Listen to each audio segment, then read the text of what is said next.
Hello and welcome to another episode of Project Supercar. In this episode, I think we'll go over the engine bracing and the bracing across the gearbox. I've got my hat on today because it's miserable, it's cold, and it is cold in this workshop, but never mind, let's get through it. Let's talk about engine bracing.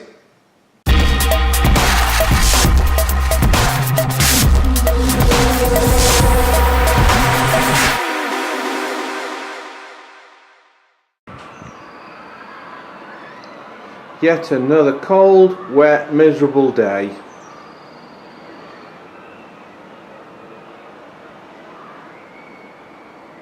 In this episode, we're going to go over bracing across the engine bay for the chassis.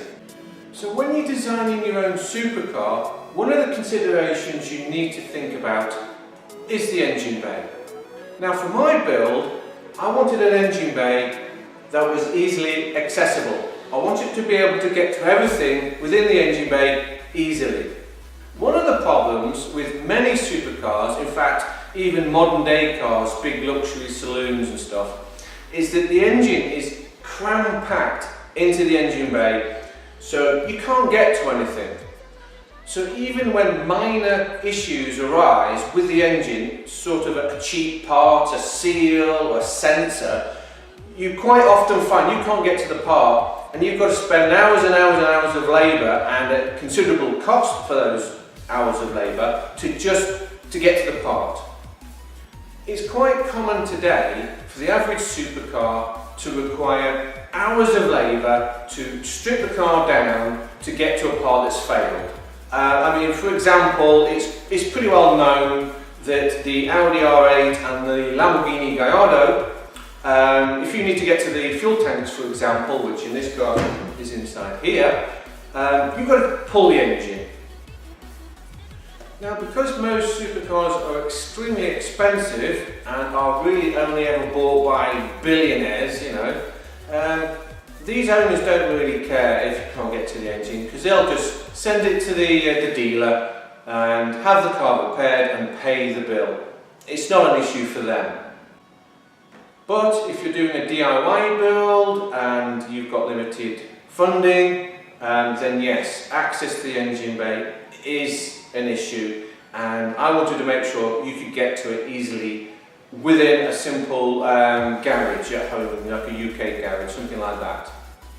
However, I did manage to find a supercar design where the designer was trying to make the engine bay as accessible as possible.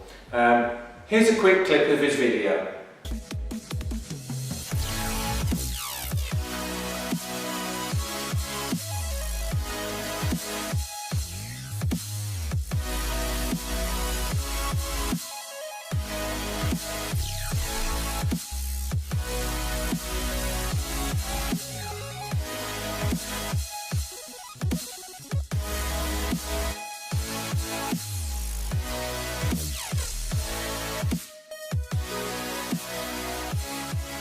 We have plenty of room. I mean, look at the amount of space we have for activities.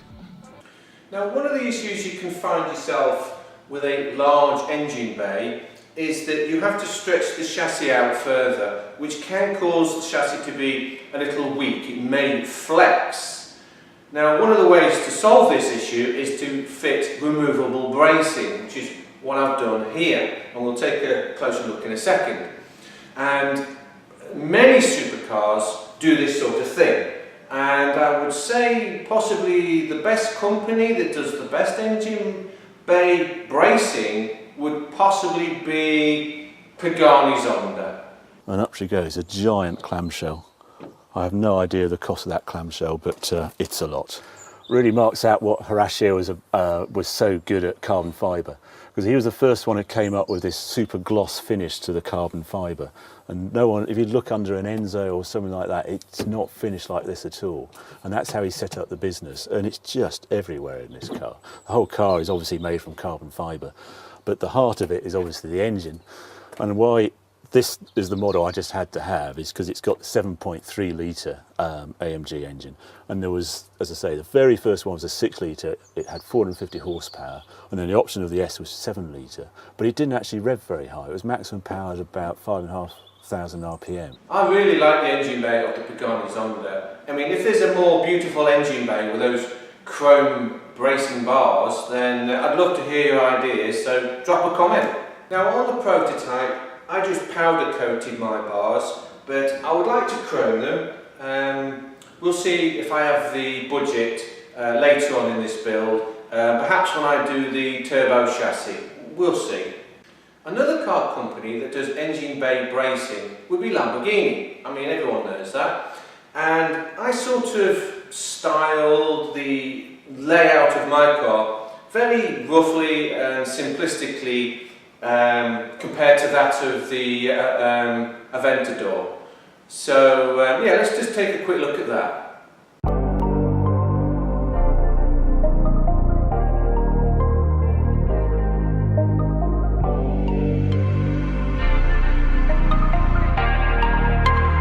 Ryan Little.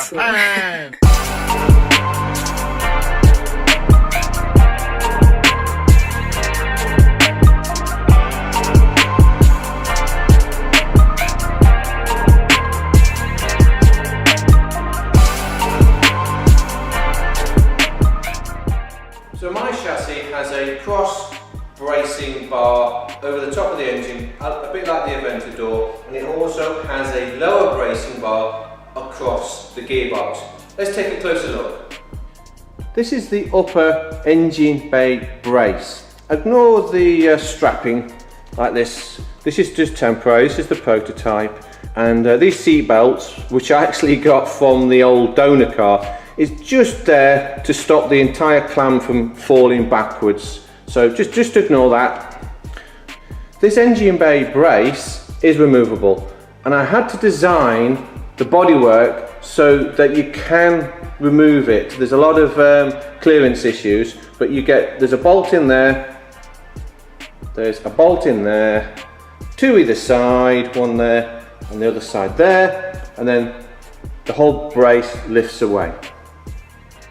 One of the things I wanted to do with the design of my car is to try and use a single bracket for multiple purposes. And I'm a great fan of water jet technology, so the idea is to have these plates cut out and then welded onto the chassis. So if you look at this one, these two plates have a combined use. It's the lower mount, or should I say the top mount for the rear shock, and then also at the top it is the bracket for the brace. I did the same thing with the lower brackets. So these brackets here have a dual purpose. It holds the upper control arm for the suspension. It also holds the brake line, and then it holds the brace that runs across the top of the gearbox.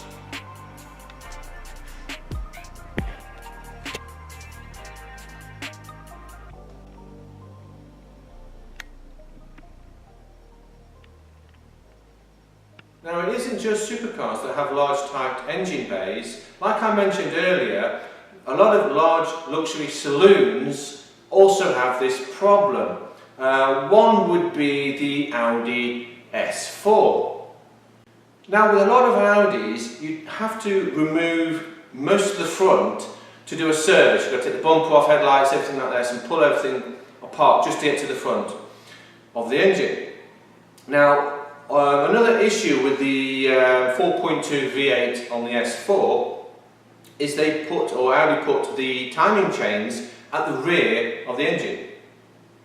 Although the 4.2 V8 is a very reliable engine, it does suffer from worn chain guides. The chain is fine, but the guides can wear.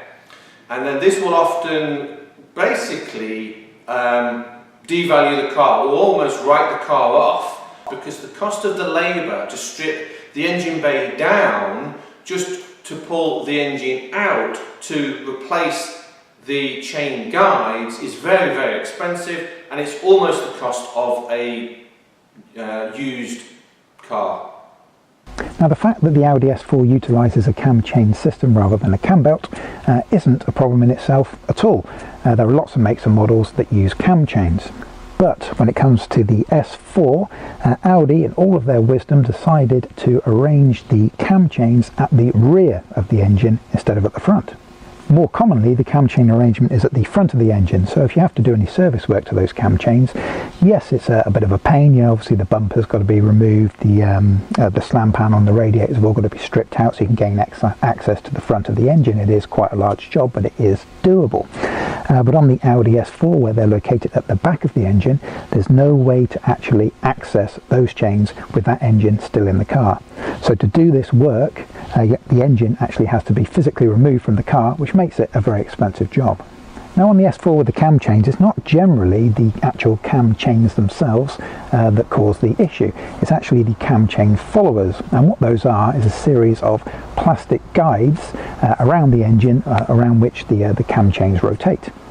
And what tends to happen over time with those cam chains permanently going around those followers start to get a little bit of wear on their surface, and that can lead to a slackness in the cam chain, which in turn will lead to the cam chain rattling. Now the good thing is if you find one of these cars and it's got this problem, it can make a very good donor car, because you have to pull the engine out anyway for the build. So while you've pulled the engine out, then just replace the guides, put the engine into the back of the car, you know, this thing, and sell the rest. Now the good thing for us who want to build our own supercar or kit car is these Audi donor cars. I mean, it's the same for Mercedes and Lexus and all this lot, but I particularly like the Audis. Because the labour costs are so expensive to maintain these older Audis, these cars can be found very cheap for sale.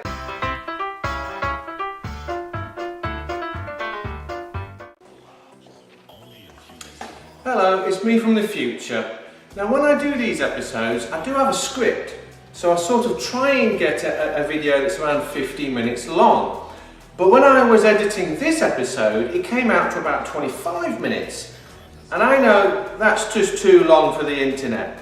So I think what I'll do is I'll end it here and I'll do a two-parter. Bye for now.